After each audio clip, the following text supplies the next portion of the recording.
felice, sono molto soddisfatto per la vittoria, però per tutto quello che c'è intorno, perché fare storia terza volta alle Strade Bianche, con ogni volta un percorso un po' diverso e poi anche dei avversari diversi.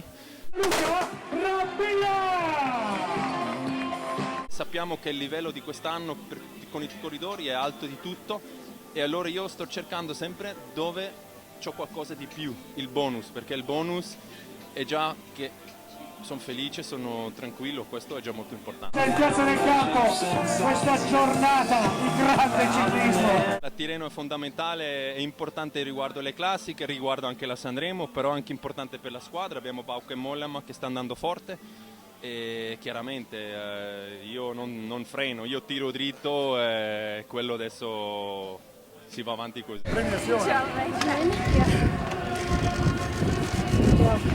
Oh, è il podio, signori e signori. Yeah, pretty cool when you put it like that. Yeah, I didn't think about it in that way, but I suppose it's a historic day for women's cycling, or at least I hope it's going to be the start of something really good and big. And yeah, I'm very proud of myself and of the team that we came here and we took the victory.